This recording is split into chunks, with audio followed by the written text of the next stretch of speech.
Welcome to the Author to Authority podcast. And today I am so thrilled to have Mark Struczewski, Mr. Productivity himself, back on the podcast. Now, Mark was on the first time in March of 2021. I can't even believe it's been almost a year and a half since we've really spoken. I think you meant to say March 2020. Yes, that is what I meant to say. I wrote down 2021. I'm not sure why I did that. Well, I'm glad I'm back. Thank you for inviting me to come back on your show. Mark, I wanted to talk to you because we have been, this world has been through an incredible 18 plus months. Mm-hmm. And I know when you first came on, everything was just kind of starting. So I would really love for you to catch up our audience on, what's been going on with you over these last 18 months or so. Well, what's interesting is for me, COVID really didn't affect my business because I have been remote since I got fired from my job back in July of 2005. So I just kept on keeping on. I mean, I work from home. I don't have any employees. I don't have a team. I don't even have VAs. I do everything myself. And so I have been doing pretty much the same thing I was doing back in March 2020. But a couple things that are new is I left Libsyn as my podcast host and went over to Kajabi Podcast. So in the spring of 2021, Kajabi announced Kajabi Podcast. And what's awesome about that is my website, my blog, my email, my membership, my course, everything's on Kajabi. And to have podcasting on Kajabi, it's all in the same ecosystem. So I love that. I imported all my episodes from Libsyn, and I just love Kajabi Podcast. I'm super excited about it because now I can create as many podcasts as I want. And I don't have to pay any extra money for it. It's actual part of the problem or part of the product. And I absolutely love that. And January 1st of 2021, I had this crazy idea. I made a podcast. I said, I'm going to release a new episode every day in 2021. Not realizing that there's 365 days in the year. So I did that on January 1st, and on January 2nd, I did a solo episode, just me. And then my first 6 guests canceled. Somebody got sick, somebody had to travel, internet issues, whatever the case may be. And I remember thinking there, I'm like, oh my word, what did I do?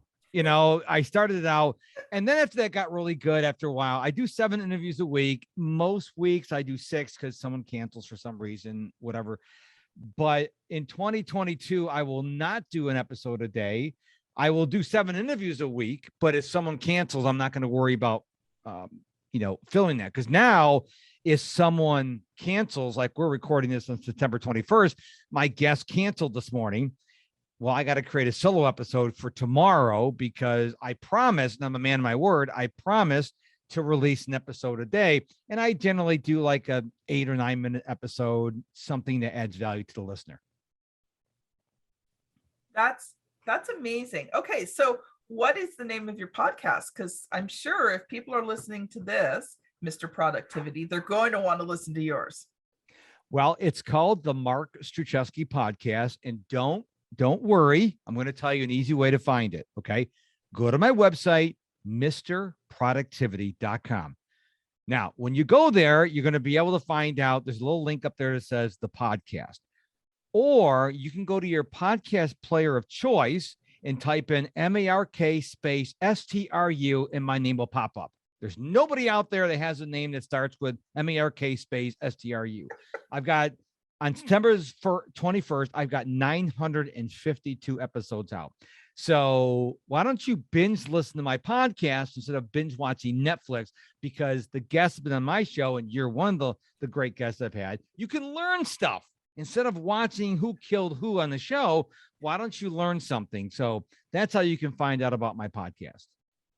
That is awesome. So one of the things I wanted to focus in on is some of the lessons that you've learned over, this last 18 months, because I think this has been a defining moment. You and I were just talking before the show about the fact that for so many people, it's kind of been one of two ways. It's either been there's just been so much hardship and so much challenge, and they've overcome. And I've had my guests on my show who have been like, yeah, it's been hard, but here's how I've overcome.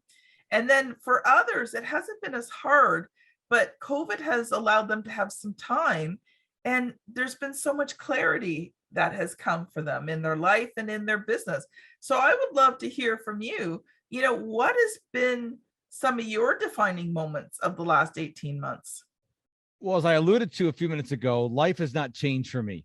But one of the things that I have fallen into is these, shall I say, news holes. And you go down these rabbit trails, and whether you're an anti-vaxxer, pro-vaxxer, if you think COVID's a big thing, not a big thing, if you like the president, you don't like the president, you go down these holes and you're not there for a couple minutes, you're there for a couple hours.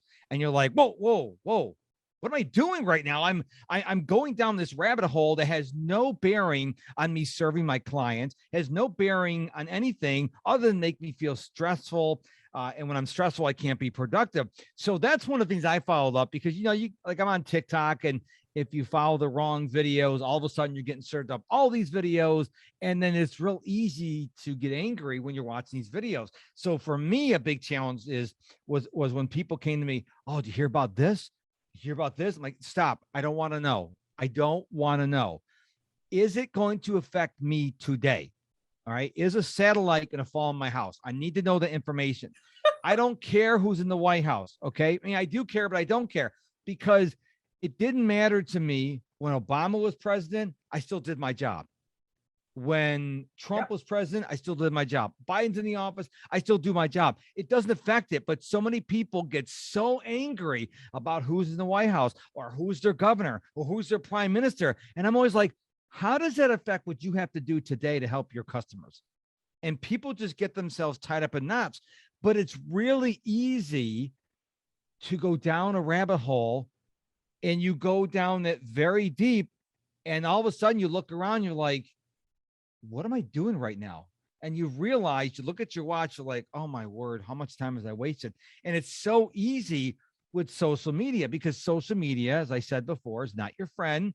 They just constantly feed you information. Netflix constantly gives you shows to watch nonstop. And if you are not being intentional about what's going on, you could lose hours and hours from your time of you serving your customers.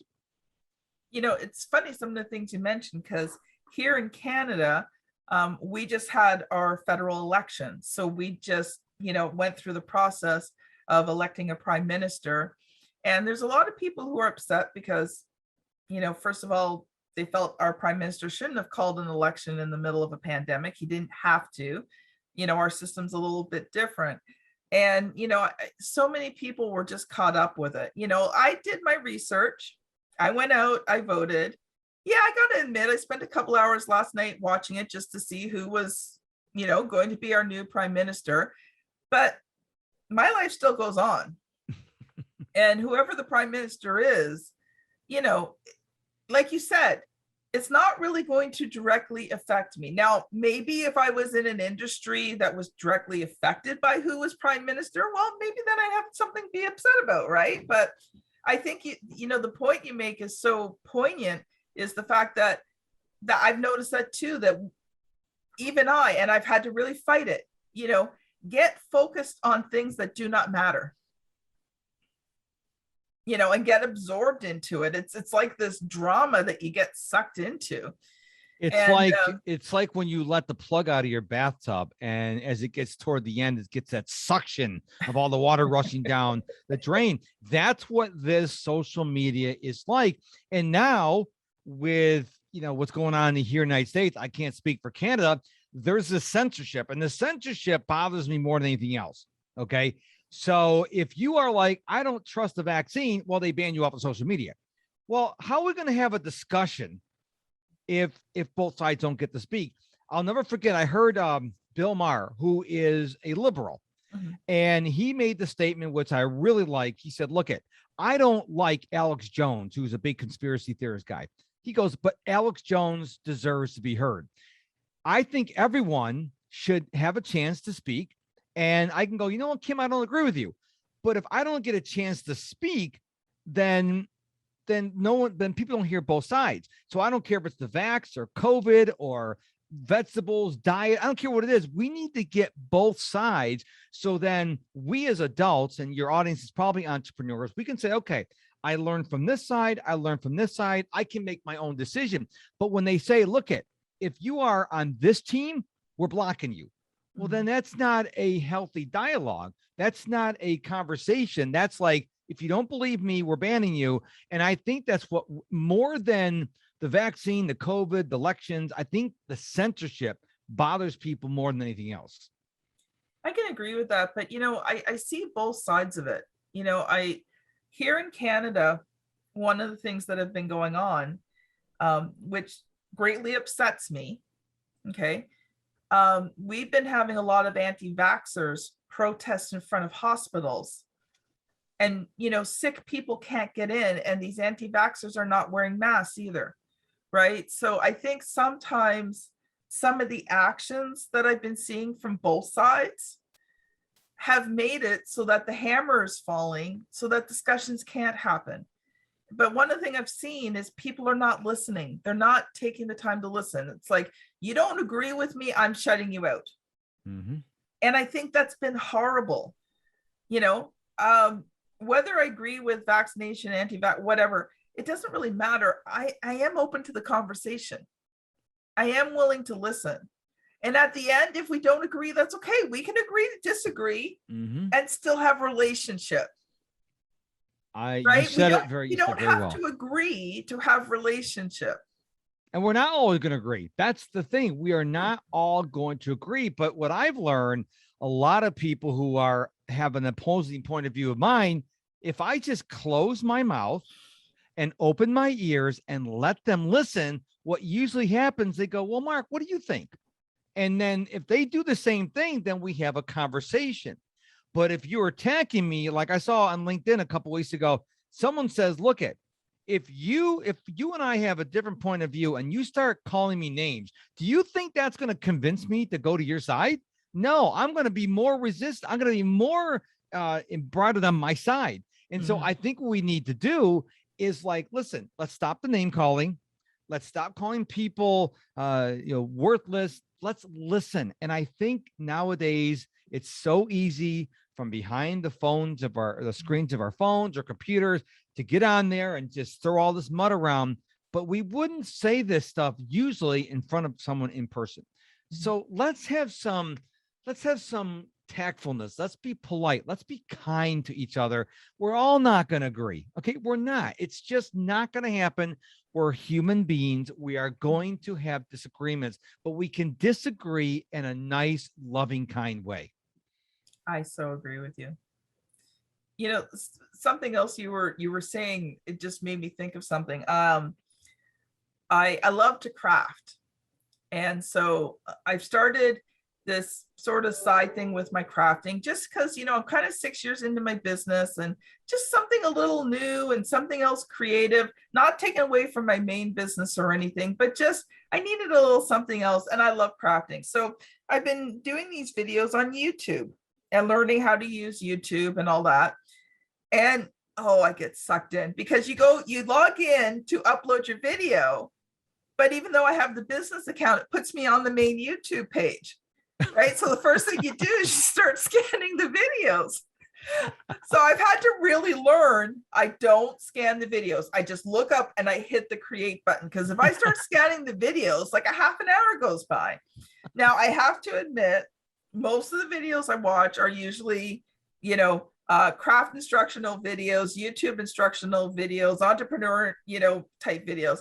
But I do occasionally get sucked into like Cobra Kai season 4 that's coming out soon, and the newest thing in Marvel and all that. But yeah, and I think one of the things what you specialize in is productivity. So we've got a few minutes left, so I would love to maybe focus in on that, because I think there are so many distractions today. So, as a productivity expert, what would you suggest to entrepreneurs to help them eliminate those distractions? Well, the first thing I would do is I give them a challenge. And this challenge, if you do it right, is going to horrify you. I mean, literally, it's going to horrify you. So for about an hour, I want you to write down every distraction yeah, you know where I'm going with this, Kim. Now, don't do more than an hour because your brain will melt. I mean, every time you're distracted, whether it's a bird, a cat, a dog, a truck, the FedEx truck, your notifications, start writing this stuff down, because I think that most people don't realize how much they're really distracted, because Yes. most of the time our subconscious mind and our conscious mind is pushing away, but you're still being distracted. Right now, as we're recording this, I'm looking at you in the camera, but right on the other side is my yard and it's sunny outside. That's not distracting to me because my dog's not running outside, running around. So I challenge the people listening to this show as a challenge, a very difficult challenge, to carry like a notebook around with you, or that'd be the easiest thing to do. Don't do it on your phone. One of those old detective notebooks. Every time you're distracted, big, medium, small, write it down. And I promise you, you will be horrified, because you don't realize how many times you're actually distracted. When I talk about distractions, people think, oh, email and social media and notifications, but there's so many more distractions that are affecting you. In the afternoon, where my office is, the sun comes plowing into the blinds. That's a distraction. You don't think about it. It's a distraction. If it's raining outside and you're trying to focus writing a blog post or work on your book, and it's thundering and pouring rain and the sheets of rain hitting your window, that's distraction. You don't label as distraction because it's not email, it's not social media, but it's a distraction. So I would encourage people for 1 hour, if you can make 1 hour. Most people can't make the whole hour because it is disturbing how much you're actually being distracted. And what that's going to do, because the listener's going, okay, when I do it, what's the point? It's going to wake you up, and it's going to make you realize, okay, what can I do to begin to eliminate a lot of these distractions? See, before you can eliminate distraction, you got to identify it. We all know the big ones. How about the little ones? Like, there used to be a dog in our neighborhood that's like 6 houses down. When it was left outside, it would bark for 7 hours. But even though it's light really low and the microphone wouldn't pick it up, I would hear it. It would drive me nuts. Or if you're outside, like I go outside as much as I can to sit in the sun to get my vitamin D. If someone's having their lawn cut, I'm trying to read my book over and over, and because I like silence when I'm reading. So that's my challenge to your listeners, is to write down every, and I do mean every distraction. If you got an itch, if you got a muscle pain, everything that takes your focus away, you're going to be horrified. I promise you. So it's funny, you say that and you talk about looking outside, and I look at you and I get distracted because I can see the outside through your glasses. So now I'm not quite listening to what you're saying. I'm looking at your glasses going, oh, that's really cool. Put that on your list, Kim. And then, I mean, I love storms, right? But sometimes, if it's mid-afternoon and it's raining and you can just hear the pitter-patter, I'm kind of like, whoa, I got listening to that, right? It was really soothing. Yep. Very true. Oh, well, that's awesome, Mark. Thanks so much. So again, how can people connect with you? Just go to my website, MrProductivity.com, and Mr. is all spelled out, M-I-S-T-E-R, MrProductivity.com. What you can do is you can sign up to be a free Mark Struczewski Insider. It's right there at the homepage, and I send exclusive things to my insiders. So if you want to sign up for that, you can also find out about my monthly membership program. I go live once a month. I teach some aspect of productivity, and I do live Q&A. It's only $49 a month. It's a great deal. I got a course. I got my podcast, and all my social media links. Everything you want to know about me, Mr. Productivity, is at MrProductivity.com, which directly takes you to MarkStruczewski.com. So if you're one of the 4 people in America, in the world, that can spell Struczewski, you can go there directly. But for the rest of you mere mortals, you have to go to MrProductivity.com. Either way, you go to the same place. Oh, thanks a lot, Mark. This has been a wonderful conversation. So we've had Mr. Productivity with us today, and this is Kim Thompson Pinder on the Author to Authority podcast. Thank you so much for listening, and we'll see you on the very next episode. Bye now.